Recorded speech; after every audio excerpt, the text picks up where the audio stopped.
भूमिजा। भूमिजा यानी सीता।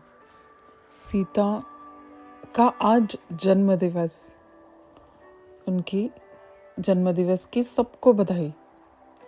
नारायण पत्नी माता लक्ष्मी, श्री लक्ष्मी, उनकी स्वरूपा सीता, जिन्हें प्रेम से सारा देश सिया बुलाया करता था। नारायण अवतार प्रभु श्री राम की पत्नी जनक नंदिनी भूमि से उत्पन्न हुई भूमिजा।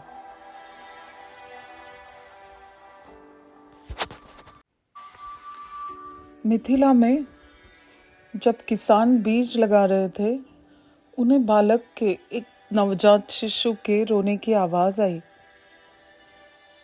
जल्द से जल्द उन्होंने जनक राजा को बुलाया और कहा कि यहाँ से भूमि में से एक नवजात शिशु के रोने की आवाज आ रही है। उस भूमि को खोदा गया तो एक सुंदर सी चंदन की पेटी में नवजात बालिका, अति तेजस्वी, सौभाग्यनी, सुंदर, सुमुखी और सावली सिया जानकी मिली। आज ही के दिन कई हजारों वर्ष पूर्व मिथिला नगरी में, वैदेह राज्य में, भारतवर्ष में।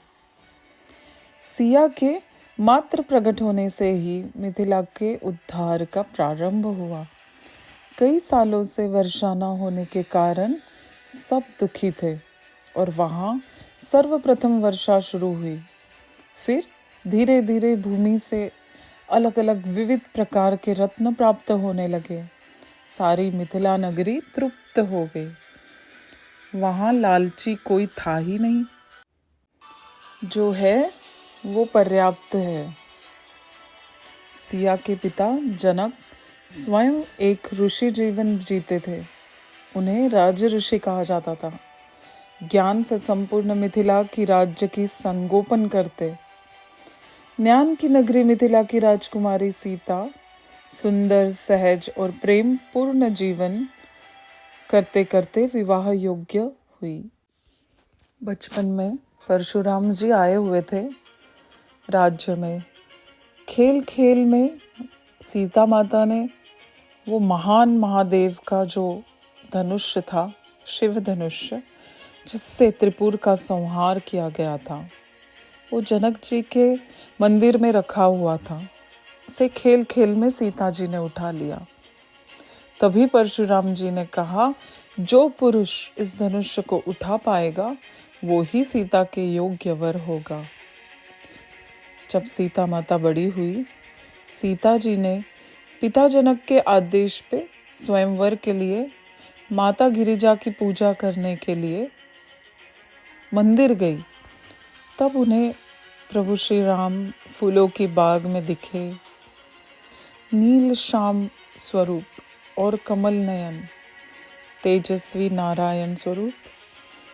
जब उन्होंने अपने आराध्य को देखा और प्रभु श्री राम ने जब उन्हें देखा, उसी क्षण माता गिरिजा से कहा, सीता माता ने, अब मैं क्या कहूँ, इतना महान धनुष्य शिव जी का, क्या ये उठा पाएंगे? अब आप ही कुछ करिए माता गिरिजा। मैं तो प्रभु श्री राम के मन ही मन चरणों में अपना मन लगा चुकी हूँ।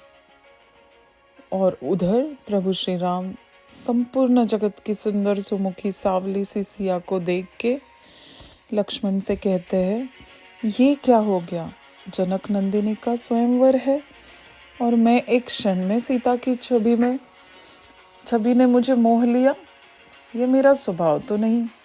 रघुकुल की रीत और मेरे स्वभाव से अब मैं ये अनदेखा नहीं कर सकता लक्ष्मण।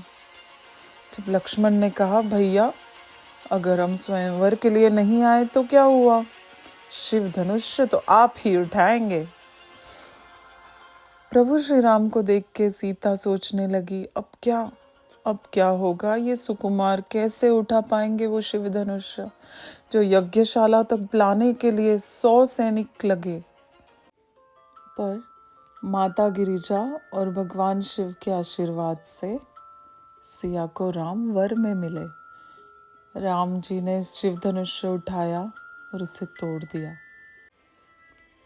श्री परशुराम आए बहुत बहुत ही उग्र स्वरूप में, पर प्रभु श्री राम ने उनका अहंकार भंग करके उनके राग को शांत किया। राम सिया का विवाह हुआ, संपूर्ण सृष्टि ने मन भर आनंद लिया।